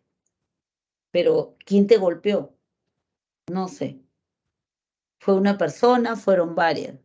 No me acuerdo. ¿Por qué te hicieron eso? No lo sé. No, no lo sé. No me acuerdo, no me acuerdo, no me acuerdo. ¿Qué cosa es lo que se ha bloqueado en ese caso? ¿Qué tipo de memoria se bloqueó? ¿Qué tipo de memoria se bloqueó ahí? No se acuerda de lo que pasó. ¿La episódica? La episódica. Exacto, se bloqueó la memoria episódica. Sin embargo, cada vez que este chiquito sale con su mamá o está en la calle y se cruza con una persona más o menos 1,90 m, tez trigueña, patillas anchas, lentes oscuros, su corazoncito empieza a latir rápido, empieza a transpirar y todo su cuerpecito tiembla. ¿Qué memoria se activó ahí? La Emocional. memoria emocional. Ajá, ¿cuál es la emoción que está reviviendo? Que tiene miedo. Miedo, está reviviendo el miedo. Y eso es lo que sucede en muchos traumas. No se acuerda el episodio porque lo bloqueó por diferentes razones. Por diferentes razones puede suceder. Sin embargo, su amígdala cerebral se activa, o sea, y eso es lo bueno de la memoria, ¿no? Vuelve a experimentar el miedo. Entonces ahí se activó la memoria emocional, que es diferente, pues claro, como muy bien decía ahí uno de sus compañeros, es diferente a la memoria episódica, pero muchas veces la gente lo confunde. ¿Por qué? Porque varias memorias se pueden dar al mismo tiempo. Alguien me pregunta, pero dime cómo es que manejas bicicleta, y yo le puedo recitar el manual de la bicicleta y estoy utilizando mi memoria semántica. ¿no es cierto? No la procedimental. Pero estoy utilizando mi memoria semántica para relatar un procedimiento. Pero es memoria semántica, no es procedimental. La memoria procedimental es yo lo vuelvo a hacer, yo lo hago. Otro caso en el que se puede ver eso es en la enfermedad de Alzheimer. Ahí también se pueden ir viendo los diferentes tipos de memoria, cómo puedes de repente independizarlos para poder simplemente entenderlos mejor, ¿no? En su momento lo vamos a ver. Bueno, esto del proceso de control ya lo vimos. ¿Cuáles son las causas del olvido? ¿Por qué se produce el olvido? Básicamente hay 3 motivos, los más frecuentes. En primer lugar, el decaimiento de la huella. Cuando hablamos del decaimiento de la huella, cuando tú aprendes algo, es como que dejaras una huella, ¿no es cierto? Cuando esta huella no es usada, actualizada, entonces se difumina, se pierde, ¿no? Eso es lo que puede suceder. Pudiera ser, por ejemplo, aprendiste un idioma, aprendiste ruso cuando tenías 7 años, porque de repente toda tu familia pensaba emigrar a Rusia. Entonces aprendiste 1 año, hiciste curso de ruso, hablabas bien, estabas en el coro, inclusive de la academia, todo. Pero todo se truncó y nunca viajaste. Ahora tienes 17 años o 20. Y alguien te dice, a ver, tú que aprendiste ruso, ¿puedes traducirme esto? O dime tal cosa en ruso. Uy, no, ya no me acuerdo. ¿Cómo? Si tú lo sabías. Tenías muy buenas notas, pero nunca lo usé. Como no lo usé, entonces la huella se perdió. A eso se le llama decaimiento de la huella. Por eso cuando ustedes estudian, tienen que repasarlo después. O sea, cuando uno estudia, tiene que buscar convertir, primero para poder meterlo a la memoria de largo plazo, ¿no? Que es donde yo quiero guardar toda la información que voy estudiando, porque tiene la posibilidad de que después lo puedo sacar, abrir y usar. Si yo quiero meterlo a la memoria de largo plazo, tengo que crear mi material. O sea, yo hacer mi resumen, yo hacer mi esquema, porque solo así puedo tener material significativo. Solo así puedo lograr que se enganche en la memoria de largo plazo y se quede ahí. Pero una semana antes del examen yo tengo que sacar pues todos mis resúmenes que he hecho, ¿no? Y empezar a revisarlos. Ya lo he estudiado, ya lo sé, pero necesito repasarlo. Repasar significa otra vez pasar. Tengo que volverlo a pasar. O sea, tengo que más o menos como darle vuelta para tenerlo actualizado. Entonces, claro, sobre la primera clase hablamos sobre las cruzadas, la intervención de la iglesia, y pasó esto, por esto, por esto, por lo otro. También hablamos de las guerras mundiales, claro que fueron 2, entre estos países aliados y esto. Y después hablamos de la Segunda Guerra Mundial, que después, o sea, con cada papelito, con cada resumen, con cada cuadro organizador gráfico que he hecho, yo simplemente activo otra vez el conocimiento y como que prendo la lucecita, como que caliento el carro de nuevo, ya está. Ya está, listo. Y ya lo mantengo vigente. Pero si yo simplemente ya hice mis resúmenes, todo, sí, es más, tengo los resúmenes del ciclo pasado, ya está. Pero nunca los repasé, obviamente puede suceder esto del decaimiento de la huella. Y entonces, en el momento del examen, yo tenía un cuadro sobre eso, pero yo no me acuerdo de qué se trataba, porque nunca lo repasé. Acuérdense que la memoria, en la memoria de largo plazo, si tú no quieres que pase esto del decaimiento de la huella, tú tienes que usar la información de cuando en cuando. Pero ya es un repaso diferente, o sea, es un repaso del material elaborado por ti, del material que es significativo. Pónganse a pensar, ¿por qué me acuerdo de mi nombre, mi apellido, mi dirección, mi teléfono? ¿Por qué? porque uso esa información a cada rato, ¿no es cierto? Por eso me acuerdo, porque cada vez que conozco a alguien me pregunta cómo te llamas, y a veces, y en la conversación de repente me preguntan el nombre de mi mamá, de mi papá, o tengo que llenar un formulario y escribo el nombre de mi mamá, mi papá, mi dirección, mi teléfono, por eso lo recuerdo, porque de cuando en cuando utilizo una información que es significativa para mí. Por eso me acuerdo el nombre de mis compañeros de estudio, del colegio donde estudié, etcétera, etcétera, porque de vez en cuando le doy vuelta. Pero si yo no lo toco, no más lo toco, se puede producir esto que se llama decaimiento de la huella, ¿ya? Otra causa del olvido es la falla en la recuperación. Las fallas en la recuperación se producen cuando yo codifico la información, pero me olvido de utilizar estrategias para guardar la palabra generadora o el código, para memorizar el código que he empleado. Entonces, de repente yo digo, sí me han enseñado un método que es buenazo para aprender procesos, puedo, con las iniciales, puedo armar como un acróstico. Entonces tengo una palabra generadora. Y esa palabra generadora me hace acordar el inicio de cada uno de los pasos de este proceso. Bien, buena, ya está. Pero ¿qué pasa si yo no me percato de que tengo que utilizar alguna estrategia para guardar esa palabra generadora? Cuando yo quiera hablar del proceso, busco, no grabé la palabra generadora. ¿Cómo me voy a acordar de todo lo que he aprendido? No me voy a acordar, porque me olvidé la llave para jalarlo.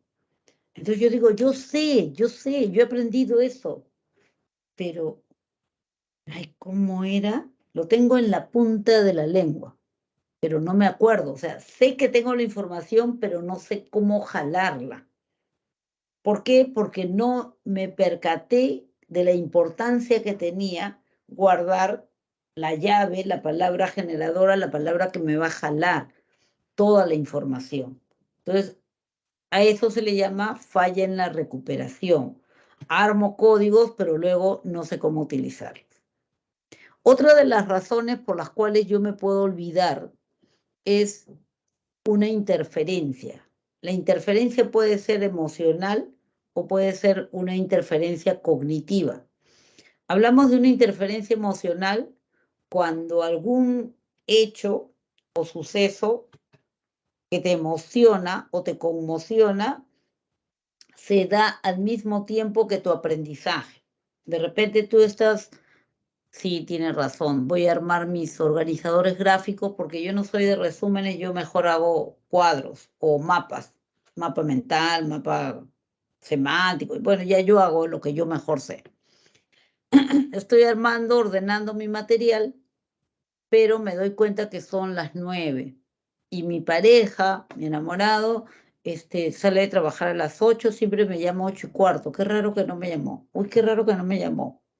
Eso me está preocupando. Sigo haciendo mi resumen, todo mi cuadro. 8:30.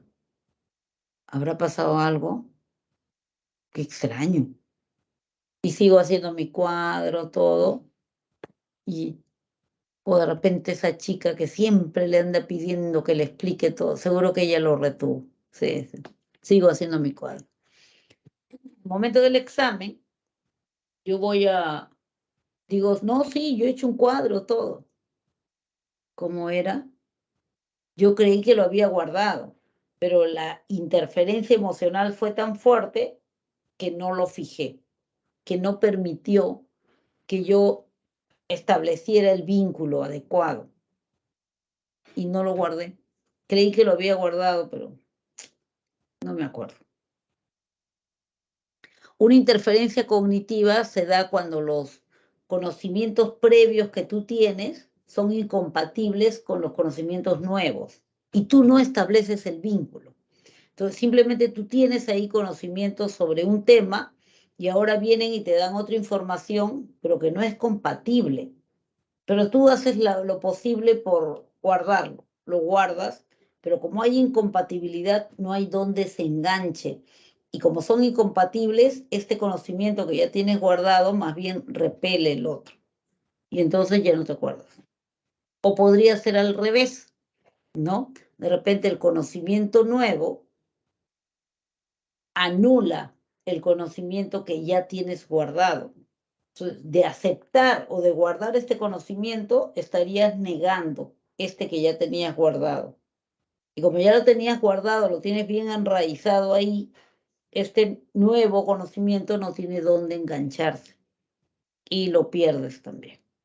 ¿Ya? Entonces, la interferencia, las fallas en la recuperación y el decaimiento de la huella son los 3 motivos o 3 razones por las cuales generalmente uno se olvida de lo que ha estudiado, se olvida de lo que supone o cree haber grabado, ¿no? En el decaimiento de la huella dice, no usas la memoria.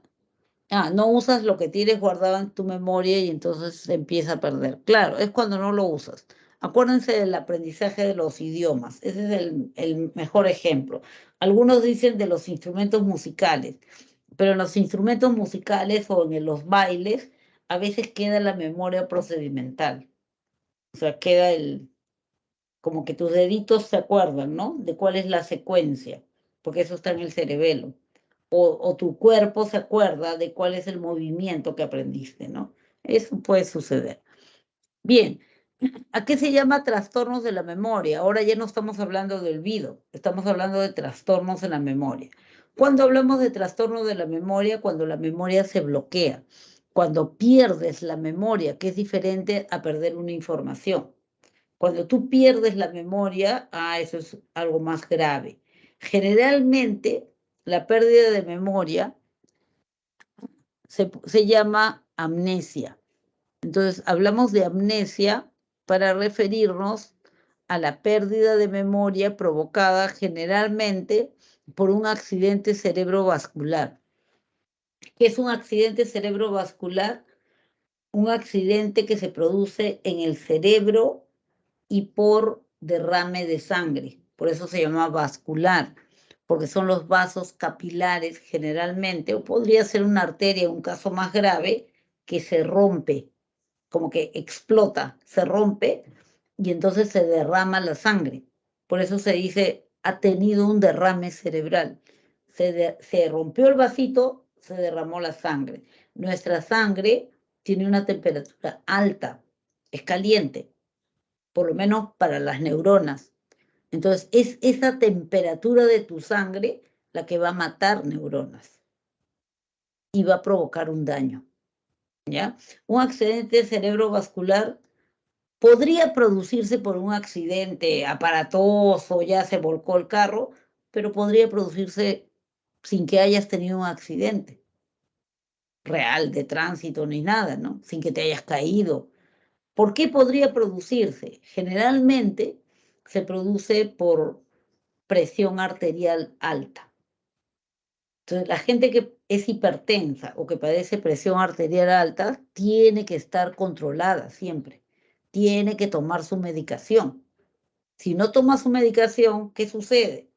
Entonces, ¿qué significa presión arterial? Que la sangre fluye con tanta fuerza que presiona las paredes de las arterias o de los capilares. Entonces, si esta persona sufre de presión arterial alta, tiene que tomar la medicina que haga que baje esa presión, o sea, que no fuerce las paredes. ¿Por qué? No tomó la medicina, se le acabó la medicina y no ha comprado porque ya le da flojera, el lunes va a ir a comprar. Ya está. Pero justo el fin de semana todavía tiene un cumpleaños, se va al cumpleaños. Y obviamente que el brindis, que no sé cuánto, toma licor. El licor te aumenta la presión arterial. Toma, brinda, ya no tiene nada, ya se olvidó que no tomó la pastilla. Eso, o sea, la presión arterial que ya está alta, sube más todavía. Significa que presiona más las paredes de la arteria o de los vasos capilares. Entonces, lo que puede suceder es que se rompa un capilar. Capilar es como la prolongación de la arteria, pero más delgadita, más chiquita. Pero igual, si se rompe, se derrama sangre. Si se derrama sangre, mueren neuronas. ¿Cuántas? Depende, pues, qué tan grande ha sido el derrame, qué tan rápido se atacó. Entonces, se produce un accidente cerebrovascular hoy, aquí, se rompió una pequeña venita, una pequeña arteria, un pequeño capilar. Ya. Eso puede matar, entre comillas, neuronas y puede provocar una amnesia. Entonces, cuando hablamos de amnesia, hablamos de la pérdida de memoria. El sujeto pierde su memoria, su capacidad de almacenamiento y recuperación. Y hay dos tipos de memoria de amnesia. La amnesia retrógrada y la amnesia anterógrada. Esos nombres tan raros, sí, esos nombres tan raros. ¿Cómo hacemos para recordarlos? Lo que podemos hacer es, me agarro del prefijo, antero, retro. ¿Qué significa retro? El prefijo retro. Usen los conocimientos que tienen, la moda retro, la música retro. ¿A qué se refiere?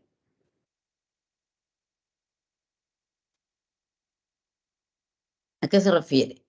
Lo retro generalmente se refiere a qué.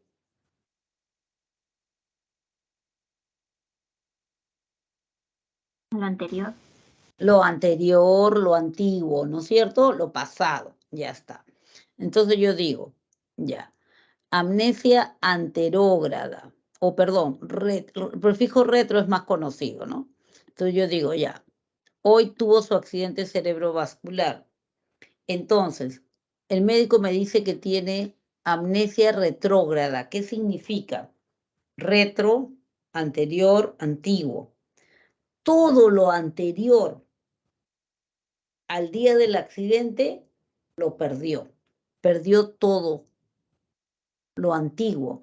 No sabe cómo se llama, no sabe quiénes son sus padres, no sabe dónde vive, se olvidó todos los conocimientos, y era un físico muy conocido, ya se olvidó de todo, no sabe ni sumar. Es como si naciera hoy y a partir de hoy recién empezó a almacenar sus conocimientos. Eso se llama amnesia retrógrada. La amnesia retrógrada no es muy común, es difícil que suceda en la vida real. En las películas, creo que en todas sucede eso, ¿no? Ya. Y la amnesia anterógrada, al revés, lo contrario. Hoy tuvo su accidente cerebrovascular. Todo lo anterior intacto. Todo lo anterior intacto. O sea, se acuerda su nombre, se acuerda todo. Quiénes eran sus amigos, sus profesores, todo sabe. Pero a partir de hoy ya no puede guardar más información en la memoria de largo plazo. Ya no puede guardar información en la memoria de largo plazo. O sea, y si yo le enseño algo nuevo a mi tío que está internado, etcétera, que padece amnesia anterógrada, puede ser que lo aprenda mientras tú lo estés ahí entrenando, mientras esté repasando la información. Le enseñé a jugar ajedrez. Entonces está jugando conmigo ajedrez, está jugando, sabe los nombres de las piezas. Me ganó una partida, tío, excelente. Hoy fui a visitar al tío, está muy bien, le he enseñado algo, ha aprendido, está mejorando mucho. Regresas al día siguiente. Toda la información de lo que le enseñé mientras estuvimos trabajando, todo, ¿dónde estaba? En la memoria a corto plazo, ¿no es cierto? Regreso al día siguiente. Tío, traje mi ajedrez. ¿Qué es eso? Lo que jugamos ayer. ¿Ayer has venido? Claro, tío, ¿no te acuerdas? Vine, estuvimos jugando, aprendiste, ¿no te acuerdas? No, te has confundido. No, tío, sí te enseñé. Se olvidó. Porque ya no puede pasar información a la memoria de largo plazo. Pero ¿por qué se olvidó? Si él había jugado, lo había repasado, todo, pero ya no puede almacenar en la memoria de largo plazo. Lo sabía mientras lo usaba, pero entre ayer y hoy ha habido un intervalo de tiempo en el cual no usó esa información. No la usó. ¿Por qué? Porque ya terminó el día, se fue a dormir, despertó hoy en la mañana, estuvo haciendo otras cosas, no usó la información que había aprendido. Y la memoria de corto plazo es una memoria transitoria. ¿Vive el día? Sí, pues podríamos decir que vive el día, pero no almacena información. ¿Ya? Ese es el caso de las amnesias. No confundirse con olvido. Olvido es pierdo alguna información por las razones que ya se han dado. En la amnesia no, pierdo la memoria. Si es retrógrada, todo lo pasado, todo lo anterior al accidente. Si es anterógrada, todo a partir del accidente. Ya no guardo más. Prácticamente no podrá recordar nada, ni siquiera su propio lenguaje, nombre o forma de actuar así con la razón. En el caso de la retrógrada, Sí, a eso me refiero. en la amnesia retrógrada no se acuerda nombre, apellido, sus padres, no. Pudiera ser que por su memoria emocional sienta cierta simpatía, acercamiento, afinidad hacia algunas personas, pero no sabe quiénes son.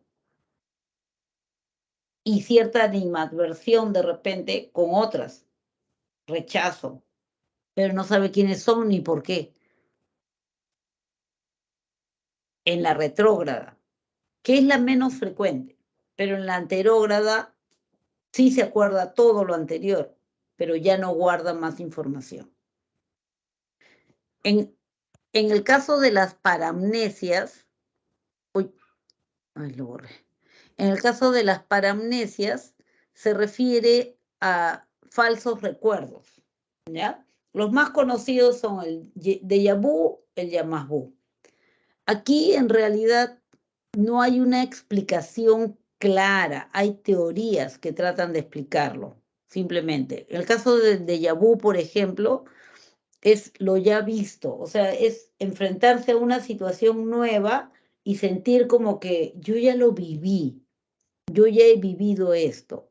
Bueno, las teorías que existen dicen que lo que sucede allí es que el sujeto va guardando subliminalmente algunos hechos independientes que luego los encuentra en una situación. Por ejemplo, va a una casa donde nunca ha estado, pero en esa casa hay una silla que es muy similar a la silla que usaba su profesora cuando castigaba a los niños y los mandaba al rincón. Entonces se sentaba en una silla que es parecida a esta que está acá.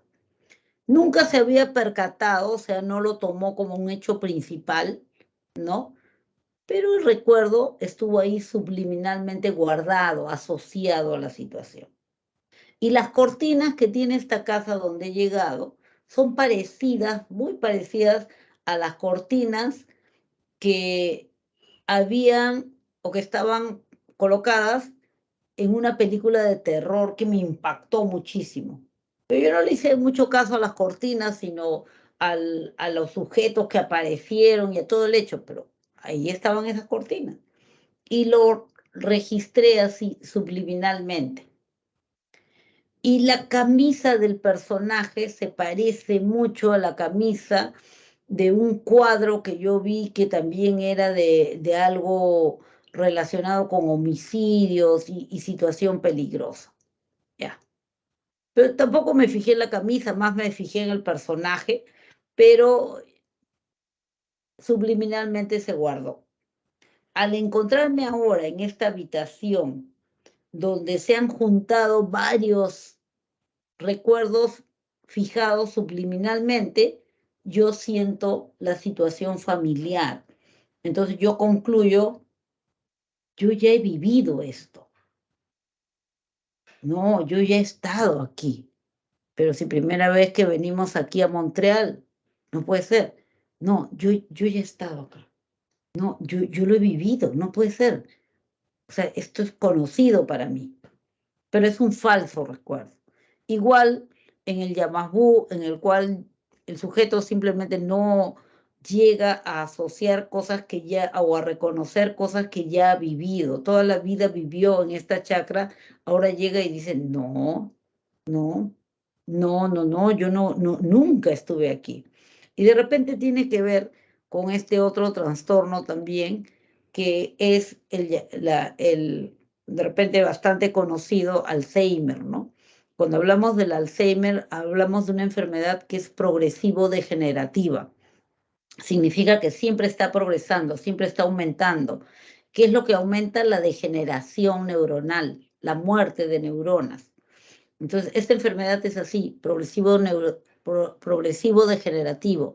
¿Qué es lo que hace el tratamiento? Hasta hoy, el tratamiento lo que hace es enlentecer el proceso de degeneración neuronal. Eso es lo que hace el tratamiento, enlentecerlo, nada más.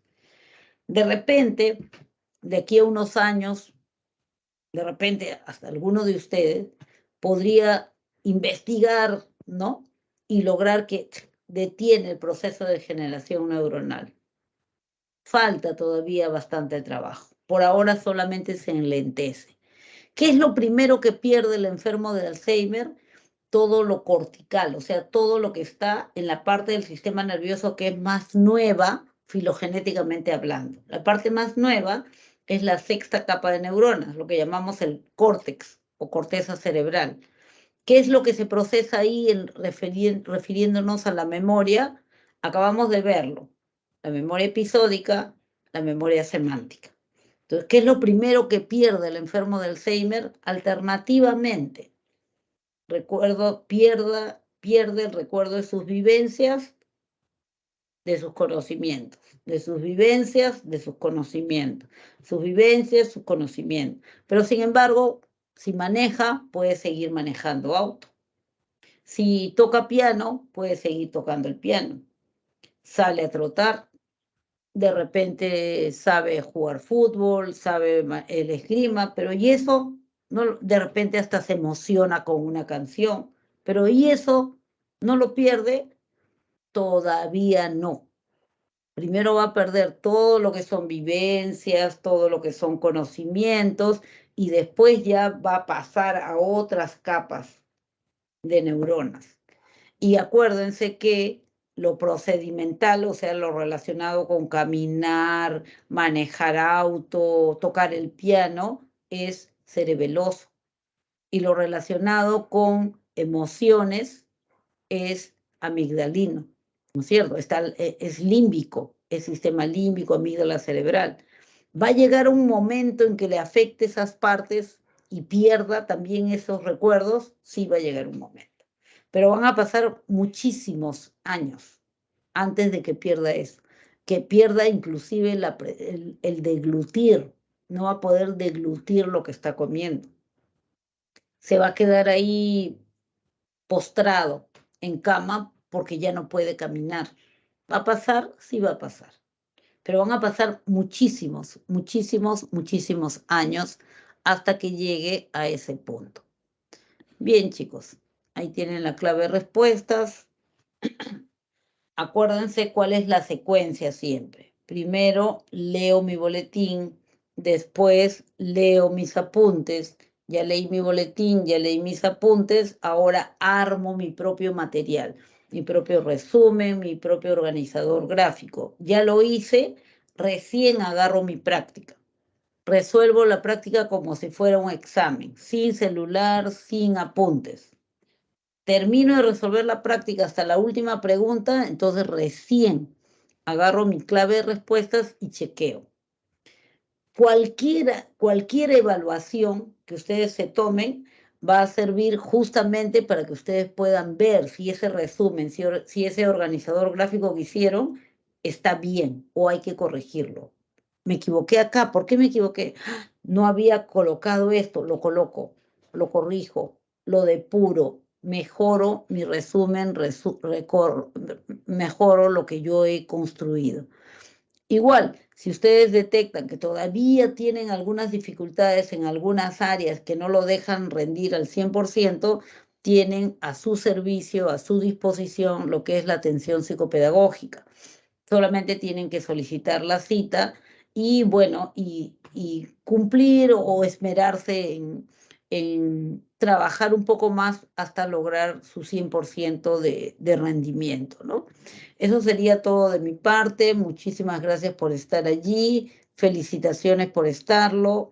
Aprovechen esta semana que tienen de descanso para nivelar, para dejar todos los temas ya saldados, ¿no? Ya estoy al día en historia, ya estoy al día, ya tengo todos los cursos ordenados. Descansen, sí, aprovechen para dormir sus 8 horas, ¿no? Descansar, pero no dejen abandonado el estudio. O sea, armen un horario, no va a ser igual que los otros días, no van a tener las clases tampoco, pero armen un horario para que puedan ustedes nivelarse y tener todos los cursos al día, ¿sí? Eso sería todo por ahora. Muchísimas gracias. Ya nos vemos. Felices fiestas. Que les vaya súper, súper bien. Nos Chao. vemos. Hasta luego. Que les vaya bien. A ver, voy a leer que me está diciendo feliz Navidad. Gracias. Muchas gracias. Gracias, chicos. Nos vemos.